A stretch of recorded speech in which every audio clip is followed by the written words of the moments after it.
स्वराज्य उभा केलंय माझ्या राजानं. ए शिवाकाशीत सारख्या, बाजीप्रभू सारख्या, तानाजी सारख्या माणसाच्या बलिदानातून उभं राहिलं. शिवाकाशीत स्वराज्यासाठी बलिदान देतो. आत्ता भेटला होता, आत्ता. जास्त दिवस नाही बरं. लगेच महाराजांचा झाला. महाराजांना विचारायला लागला, महाराज पन्हाळ्यातून बाहेर पडायचंय, महाराज पन्हाळ्यातून बाहेर पडायचंय, रसद संपली पन्हाळ्यावरली, आता बाहेर कसं जायचं महाराज? महाराज महाराज बोलू, महाराज बोलू, मी तुमच्यासारखा दिसतो नव्ह का महाराज? मी तुमच्यासारखा दिसतो नव्ह का? मग मग मी अशी उभा होतो, मला पाठवा सिद्धीच्या गोटामध्ये.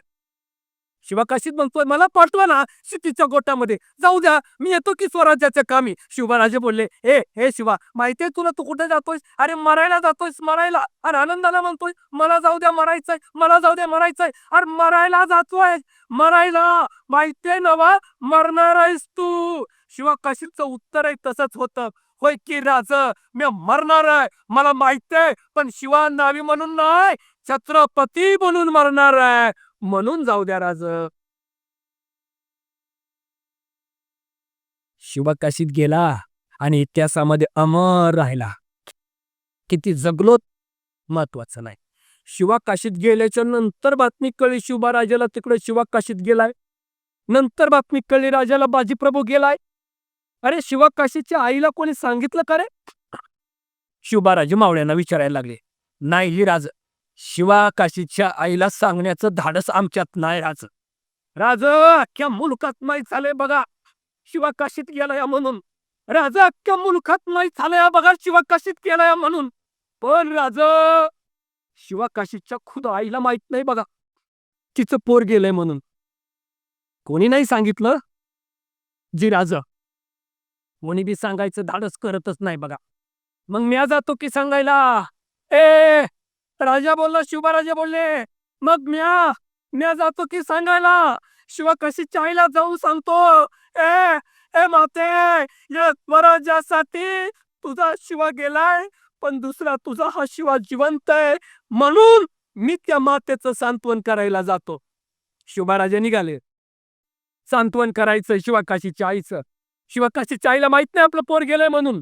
आपलं लेकरू गेलाय, आपलं बचिरं गेलाय. स्वतःच पोर गेलंय, आईला माहित नाही, पण सगळे चिडीचुप आहेत, कोणीच काही बोलत नाही. शिवाकाशीची आई वाटेवर डोळे लावून बसली आणि बघते तर काय राजा येतोय, आणि पुन्हा आली आणि बोलायला लागली शिवाकाशीच्या पत्नीला, बघ बघ, अगं राजा येतोय, अगं राजा येतोय, राजा गरीबाच्या झोपडीत राजा येतोय. राजा आला, गुळपाणी दे, साखर दे हातावर, तोंड गोड कर राजाचं. शिवबाराजाच्या कानावर ते शब्द पडले, आई तोंड गोड करतेस आणि बातमी मात्र कडू आणली ग, बातमी मात्र कडू आणली ग. शिवबाराजा जवळ गेले, आईच्या पुढ्यात जाऊन उभा राहिले. आईच्या डोळ्यात आनंद आहे, शिवबाराजा दारात आलाय. कोण कोण आनंद? राजा दारात आलाय, छत्रपती दारात आले. किती आनंद व्हावा तिला, पण माहित नव्हतं तिला आपलं लेकरू गेलंय याची बातमी घेऊन छत्रपती आलेत. शिवबाराजानं हात जोडले, हातामध्ये गुळ पाणी देण्यासाठी शिवाकाशीची आई तयार आहे. शिवबाराजानं हात जोडले, डोळ्यात टचकन पाणी आलं आणि शिवबाराजे बोलायला लागले, आई तोंड गोड करण्यासारखी बातमी आली नाही. आई आई ऐक, आई ऐक, आई काळजावर दगड ठेवून ऐक, आई तुझं बचणं स्वराज्यासाठी बलिदान दिलंय त्यानं. आई तुझा शिवा गेलाय ही बातमी घेऊन आलोय. आई आईच्या दोन्ही डोळ्यामध्ये आसू व्हायला लागली, दुमसून दुमसून रडायला लागली. माय दुमसून दुमसून रडत होती शिवाकाशीची आई. शिवराजानं थरथरल्या हाताना, थरथरल्या ओठानं शिवाकाशीची आईकडे पाहिलं, हात जोडून विनंती केली, आई स्वराज्यामध्ये वीरांच्या माताला रडणं शोभत नाही, आई रडू नको.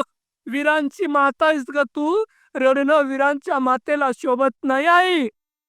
शिवाकाशीच्या आईनं उत्तर दिलं, राजा मी माझ्या शिवाकाशीत साठी रडत नाही, मी रडते या मातृत्वासाठी. त्या भगवंतानं असले 4 शिवाकाशीत मला द्यायला हवे होते, मी अर्पण केले असते स्वराज्यासाठी. ती खंबीर माता होती म्हणून शिवाकाशीत इतिहासामध्ये अमर झाले. ती खंबीर माता होती म्हणून बाजी प्रभूनं बलिदान दिलं.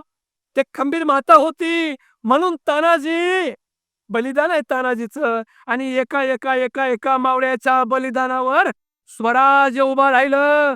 हे स्वराज्य सगळ्यांचं आहे, 18 पगड जातीचं आहे. म्हणून मी म्हणत असतो गड्या हो, माझा राजा न कुठल्या धर्माचा न कुठल्या जातीचा, माझा राजा न कुठल्या धर्माचा न कुठल्या जातीचा, माझा राजा होता या हिंदुस्थानच्या मातीचा.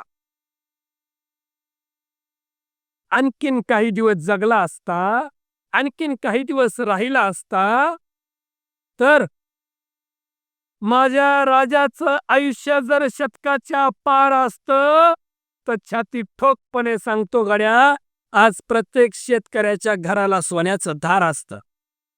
चांगल्या माणसाला जीवन कमी आहे की नाही? 50 वर्ष. शिवबाराजांचं आयुष्य किती? 50 वर्ष. तुकोबारायांचं आयुष्य किती? 42 वर्ष. माऊलींचं आयुष्य किती? 22 वर्ष. 16 वर्षी ज्ञानेश्वरी दिली. संभाजी महाराजांचं आयुष्य किती? 32 वर्षे. आपलं म्हातारं 120 वर्षे. बिनकामाचंच. तुम्ही किती जगलात ते नाही महत्वाचं, तुम्ही कसे जगलात ते महत्वाचं आहे. माऊली 22च वर्ष. पण मागितलं काय? मागितलं काय माऊलींनी?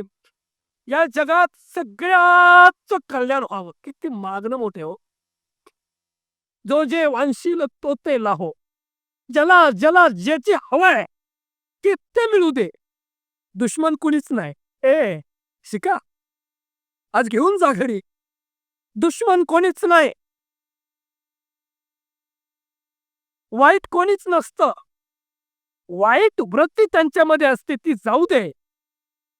खळांची व्यंकटी ती जाऊ दे. वाकडेपणा जाऊ दे माणसाचा. माणूस वाईट नसतो, माणसामध्ये ती वृत्ती वाईट असते आणि त्या माणसामधली ती वाईट वृत्ती जाऊ दे. बस बस बस.